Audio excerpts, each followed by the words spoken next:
Back here again. It's EJ's Mystical Messages. I'm back to do day number 10. Today is January 20th, 2026.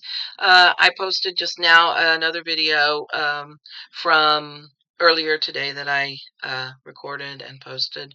Now I'm doing the follow-up to get caught up on the meditations. As I said yesterday, I did write the meditation.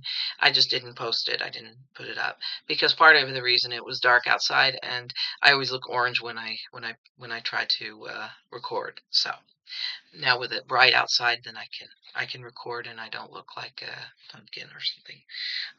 Or don't look like him, the little ghost teddy.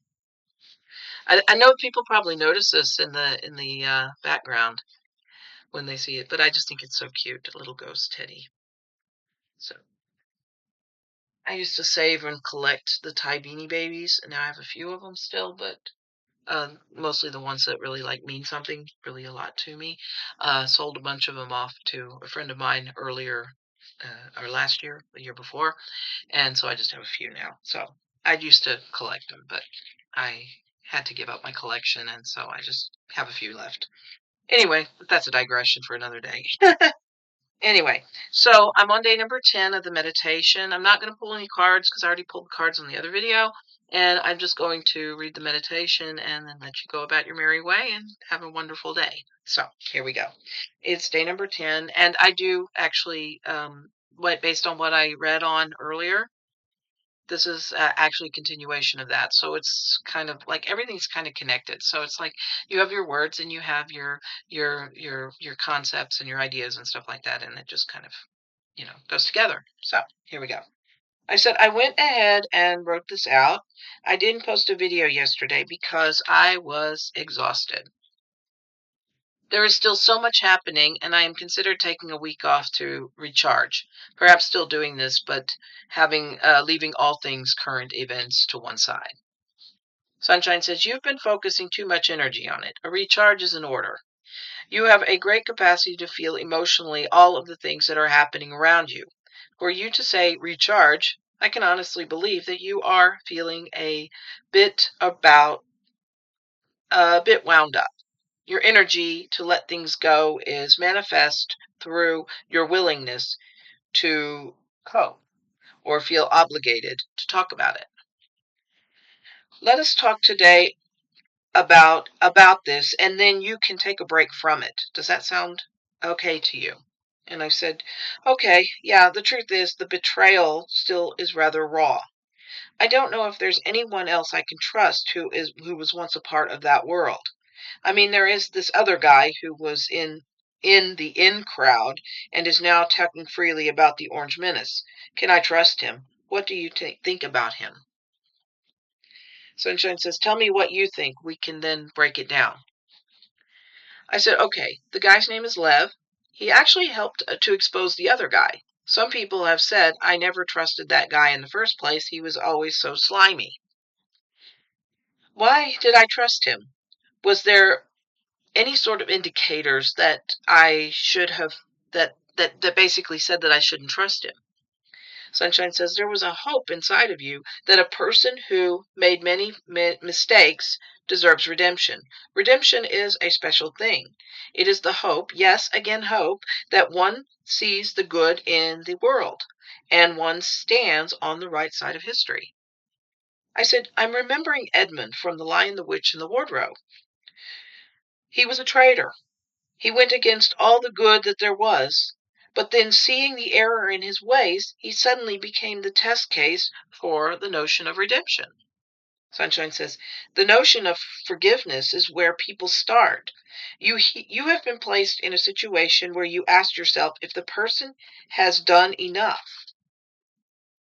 After the person testified, you viewed him not as a hero, but as someone who had received redemption.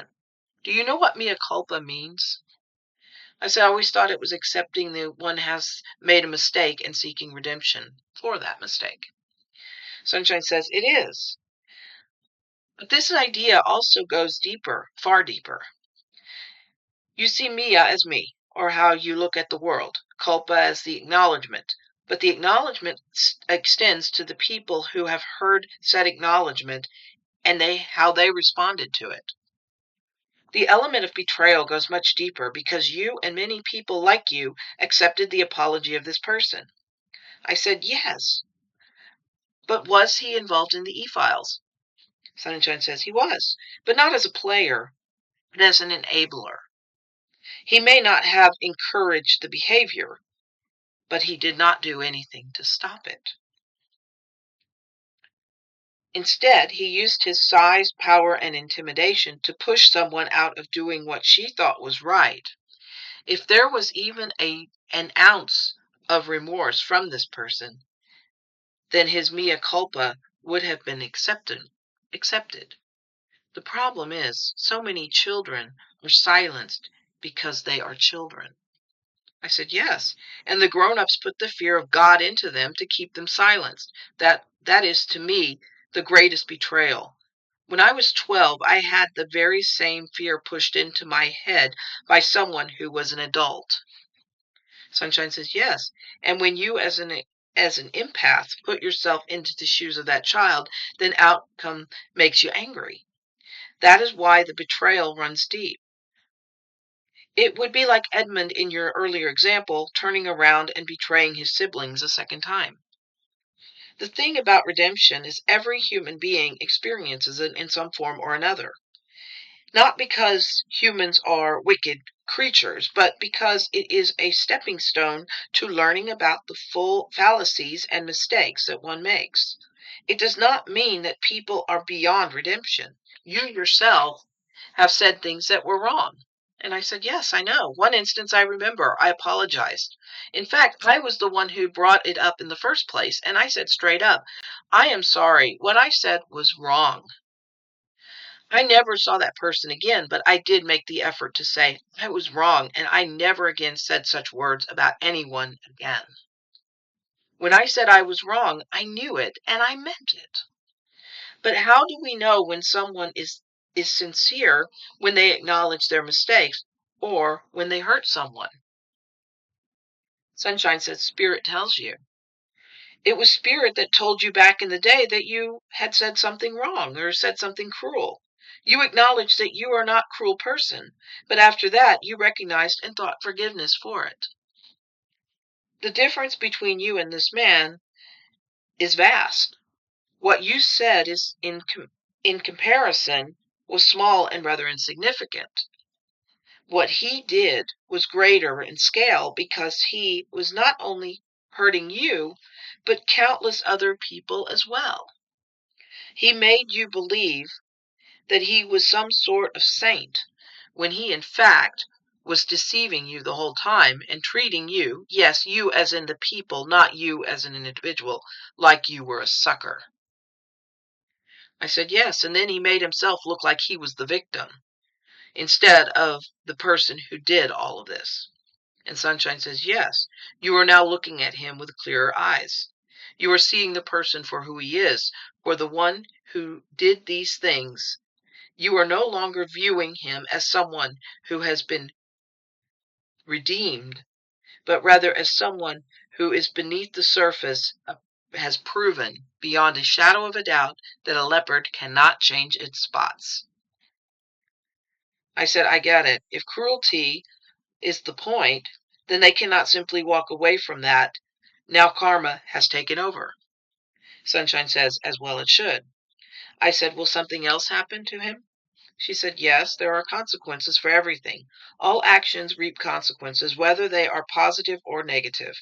What you are seeing is the unification of people against the lies, against the untruths. People want to know the truth, and each betrayal will enable them to focus more and more on what the truth actually is. I know that you do not want to know specifics about what is going on, but you want to see people have access to it and speak their truth about it. The problem that this will open up is, as you said, how people will address others who have walked away from that life. How do you address the other people who stepped away from that, all the while knowing how that one person reacted? This is why you feel conflicted. You want to believe that the people are capable of facing their fallacies, but also to be able to see them as being sincere about that. I said, is it possible that maybe this is like people who address these mistakes and advertise it are not always sincere? The words mea culpa may be like the people who say they are spiritual. It is just another label. And I tend to avoid that. Maybe just living these days like it's more significant. Sunshine says that is a good way to see it. So maybe the next time you see a fancy title to something, perhaps it's a good idea to look deeper. If you look deeper into what is going on, then maybe you will be better able to discern who is truly sincere and who is out to benefit themselves. I said, I guess so. But still, I think that the guys who were hurt most by this were the three brothers from one of the largest channels around. Should they say something? And Sunshine says, what could they say? That they got duped into like so many others? Sometimes silence is the most people can say. It is hard to admit mistakes, especially when they sting. I said, yeah. So will the files eventually be released? Sunshine says, yes, as Ramon said, massively. The entire situation will emerge. What resists persists. And the ability um, and the absolutely awful things that human beings do to each other will emerge. And there will be a lot of people screaming mea culpa from the rafters. You must then discern who is to be believed and who is not. I said, I'm not sure if I will be able to believe any of them. Not after this week. Actions do speak louder than words. And Sunshine said, yes, they do. And that's where we ended. So, yeah, after being away for a day and trying to, recuperate from the not getting any sleep 2 nights ago and now being back and trying to get caught up on the videos and getting everything put out. Yeah, I am still, I'm still pondering all of this. And I'm still pondering why it is that we have to wait so long for the truth to come out, and how we as society, well, we're we're not seeing the people who were really hurt and affected by everything that had happened. The people, the real victims, not the people who are screaming, I'm a victim," because that is seems to be what certain political people do. Is they come out when they get attacked and they scream that they're the victim when they're actually not the victim. They're more or less the perpetrators. And yet we're waiting for more perpetrators to speak the truth, as opposed to listening to the people who's really valued as the ones who know the truth, and that is the people who were affected and hurt by these individuals. It really makes me wonder why it is that society has fallen so far into this notion that that these people who have all this power and all this money and all these followers on YouTube and all this other stuff, how they are believed and how their words have more power and more weight than the people who were actually hurt. It really makes me cross. And it makes me wonder why it is that we are waiting so long to get the truth about all of these things when there are so many people who know the truth but don't have the power to speak out. So, and then when you encounter somebody like this guy, I have no empathy for him. I actually want to make a video of me taking the book that I bought a few years ago in England, taking it to the dumpster and dropping it in, because I was going to read it. I bought it. I mean, I'm out the 25 quid or whatever that I paid for it. I bought the book. I was going to read it. And then after all this has happened, I don't want to read anything that this guy's written. Because basically what I feel is that if he can lie about the e-files, he could probably lie about anything. And his words do not mean a thing. Once bitten, twice shy. So that's where I'm at. Thank you very much for watching. Yeah, I'm hoping that tomorrow when the meditation happens that I can like let all of this crap go, that I can focus on my spiritual well-being, on the people that matter to me and not on these people who have basically hurt so many people. But I hope you have a wonderful day. Thank you very much for your patience regarding the other video. Thank you for watching. And as always, namaste.